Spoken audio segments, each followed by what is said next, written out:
ఇది పత్తి చెట్టు చూడండి ఎంత చక్కగా ఉందో ఫ్లవరు. కానీ ఒకే చెట్టుకు 2 కలర్లు చూడండి. ఇది పింకు, ఇది కాయలు కూడా చూడండి చక్కగా వస్తున్నాయి.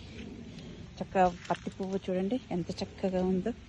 ఇదంతా మా పత్తి సేను, మా బావి దగ్గర చూడండి ఎంత చక్కగా ఉందో. కానీ పత్తి పువ్వు చూస్తూ ఉంటే చాలా అందంగా ఉంది. ఇట్లా కాయలు వస్తాయి. కాయలు వచ్చేసి ఈ కాయలు పగిలి నల్లగా అయితే మనకు పత్తి వస్తుంది. చూడండి ఎట్లా ఉందో పత్తి సేను. చాలా బాగుంది. వర్షం వస్తుంది. వర్షంలో తడుచుకుంటూ వీడియో తీస్తున్నాను. చూడండి ఎంత చక్కగా ఉందో పత్తి ఫ్లవర్ చూస్తూ ఉంటుంది. కానీ ఒకే చెట్టుకి ఇట్లా రావడం వెరైటీగా ఉంది. చూడండి 2 కలర్స్ చూస్తుంటే చక్కగా ఉంది. మా పత్తి తోట అంతా ఇదంతా బావి దగ్గర చూడండి. చూస్తూ ఉంటే ఎంత చక్కగా అనిపిస్తుందో.